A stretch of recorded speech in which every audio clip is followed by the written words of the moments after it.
தனம் அடுத்து வர எபிசோடில் பார்த்திங்க அப்படின்னா சுதாகர் ஜெயிலுக்கு போனதுக்கு கதிரும் ஒரு காரணம். கதிர் வந்து தனத்தை காப்பாற்றுறேன்னு சொல்லிட்டு சுதாகரை பிடிச்சி கொடுமைப்படுத்தி ஜெயிலுக்கு அமைச்சிருவார்.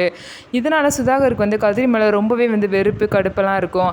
இதனால் சுதாகர் ஜெயிலன்ட்டே பார்த்திங்க அப்படின்னா புகழுக்கு கால் பண்ணி அந்த கதிரை சும்மாவே விடக்கூடாது, அவனால தான் நான் ஜெயிலுக்கு போனேன் அப்படின்னு சொல்லிட்டு அவனை பற்றி விசாரிச்சான்னு கேட்கும்போது புகழ் வந்து விசாரித்தேன், அவன் பேர் கதிரான், சமையல்காரனா, அவள் கூட கொஞ்சம் நாளாக ஃப்ரெண்டாக இருக்கான், அதான் ஹெல்ப் பண்ணியிருக்கான்னு சொல்லிட்டு எல்லா டீட்டெயில்ஸுமே புகழ் சொல்கிறாங்க.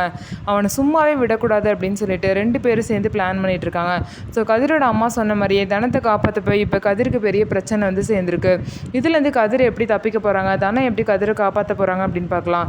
இன்னொரு சைடு வந்து தனத்தை வந்து ஜெயிலில் போட்டு அடித்தனால பார்த்தீங்கன்னா அவங்க மாமியார் வந்து அவங்களுக்கு ஒத்தரம் வச்சிட்ருப்பாங்க. ஸோ அவங்க ரொம்பவே வழியில் வந்து கத்துவாங்க. ஒரு பொண்ணுன்னு கூட பார்க்காம இப்படி போட்டு அடித்து வச்சுருக்காங்க, இவங்களுக்குலாம் மனசாட்சியே இல்லைன்னு சொல்லிட்டு ஜெயிலில் உள்ளவங்களாம் பார்த்திங்க அப்படின்னா அவங்க மாமியார் வந்து திட்டுவாங்க. சரிம்மா சரியாயிடும் சொல்லிட்டே பார்த்திங்கன்னா அவங்களுக்கு ஒத்தரம் வைப்பாங்க.